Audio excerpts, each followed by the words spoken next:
This guy right here, he shoots federally protected migratory songbirds. He shoots waterfowl all year long, and he never gets in trouble. John Brunjes. How's it going? Photographer extraordinaire. That's why he didn't get in trouble. Exactly. Your hunting season never ends. It doesn't. It's another chance to go chase wild critters and do it in a way that's legal and keeps me out of trouble.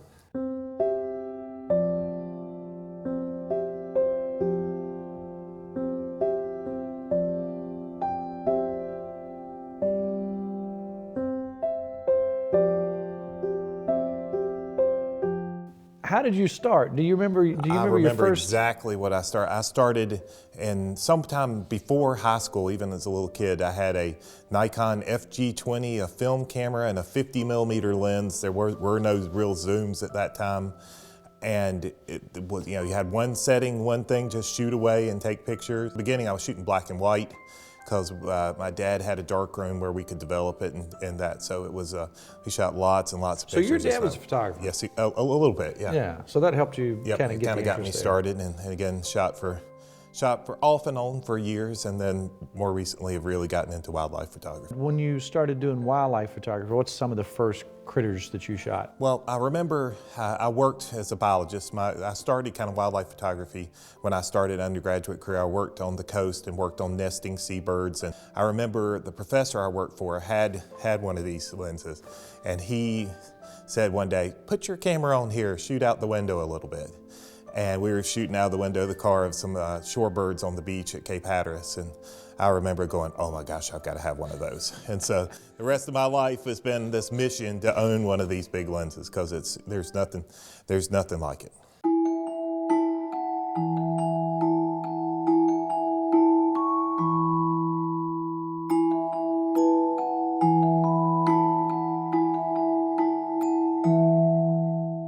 A lot of people are getting into this. There really are. I mean, you go everywhere and you run into, there's a lot of wildlife photographers out there. You can look online, there's some nature photography websites, and there are people, hundreds and hundreds, not thousands of people posting pictures every day of wildlife pictures that they take. There's so many people posting great pictures.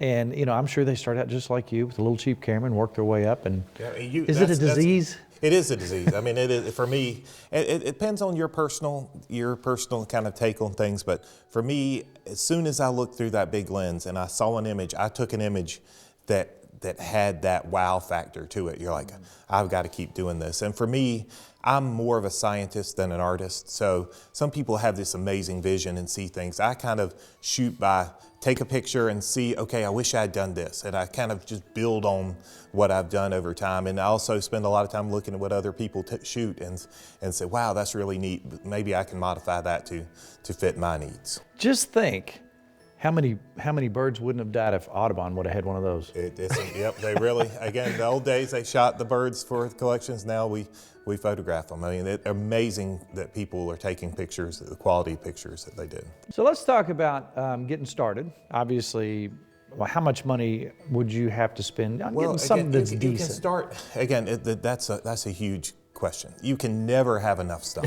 You can never have enough stuff. For wildlife photography, what's the basic you need to have to shoot something decent? I think if you want to shoot wildlife pictures, the basic setup, most cameras come with a kit lens, which is generally an 18 to 50, kind of from wide angle to just above normal lens. And then a lot of them will have an additional lens where you can go from like 70 to 200 or 70 to 300. So it gives you that little bit of extra magnification. I would consider that 70 to 300 kind of the minimum amount that you need to start with wildlife. Wildlife doesn't like to let you get close in general, wildlife, and so you want more lens, the better. Up to the point where this is a 600, there's also an 800 that you can get, which is even more than you want to mess with. Where are some places you can shop? Some very topical places that you can go start looking. But you can go online, and I love talking to the local guy who has knowledge and can really explain to you what you need and show you the different kinds and that kind of thing, that what you want. Now, these are obviously wild animals, and they're not going to fly up and land on your shoulder. So hunting type situations are probably going to be the best. I mean, we shoot video out of blinds all the time. And Is that what you do? I do it out of a blind too. You'll see, maybe we'll see some pictures that I shot this winter in the snow of birds that I shoot at my feeders. But I have a blind set up in the backyard and a feeding station set up where they come to certain perches, and I have the perches set up in a way so they have a nice background.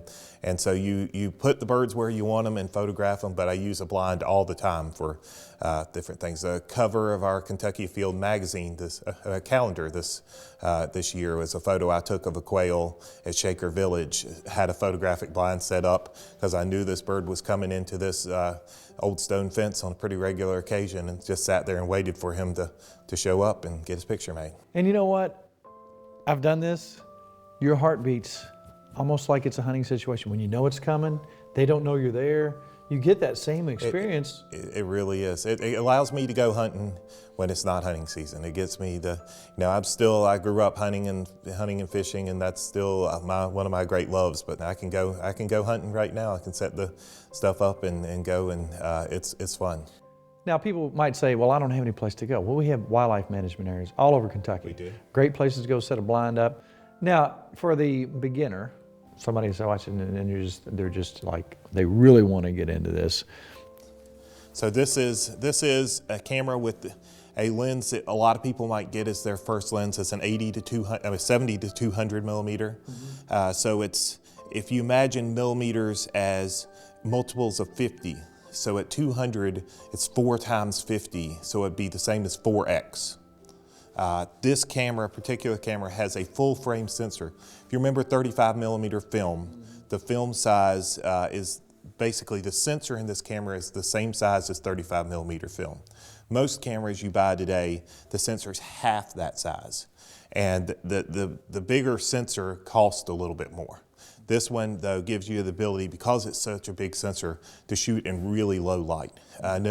We used to, back in the film days, at 400 ISO, you were starting to go, I'm not real pleased with this. Anything over that, it was terrible. But this camera, I can shoot at ISO 6400, and you'd never know it was shot in almost complete darkness. They really do an amazing job. But this is, I would consider, kind of the minimum for wildlife photography, and then 200, 300's even better, and then the best would be 600. But again, this is a whole, start with something like this and make sure that you're happy with it and that you're really going to pursue it. The beautiful thing is, once you buy the camera body, you choose Canon or Nikon or whatever one of the big systems, any of the lenses, you can continue to, I still have that original 105 lens that I told you about that I shot. I still have that in my bag. I still use that lens, and it's, I hate to say 25 or 30 years old at this point. The old days, it used to be completely by glass. Don't worry about the camera, it doesn't matter, it just holds film.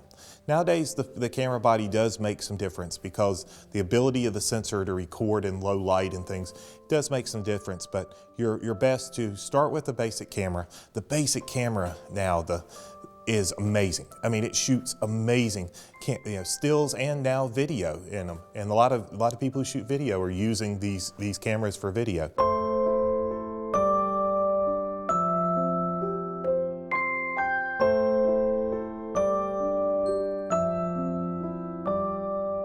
So you're a well-rounded sportsman, so you enjoy hunting as well. So I've seen pictures of dogs with ducks, and I mean, retrievers. I love competing field trials with retrievers, and but duck hunting is my favorite. I give up most everything. Does it ever feel like work, or is it photography? Yeah. No, I mean, because a lot of people, do you sell your pictures? And no, I don't. It's a game for me. It's my hobby. If I started selling them, I think it would become more like work. And so I'm happy. We use a lot of my pictures for our magazine and things like that, and that makes me happy. And anybody shooting film nowadays? There are a few people that still like it. I mean, at this point, you wonder why? It's different. I mean, it does some different things, and it has certain texture to it that people like. Artists. My brother is a photographer, and he shoots large format film and things like tin types, and for him, the film gives him something that digital doesn't. For wildlife photography, the digital really is everything I use my images for, be it presentations, the internet, those kind of things are digital, and it just makes life easier. Mm-hmm. Thank you so much for sharing your pictures and your time with us today. Happy to do it. It's you always might have fun. inspired some folks to go out there and spend some hard-earned money. It'll happen to you quick. They're going to end up homeless, but with a lot of pictures. Exactly.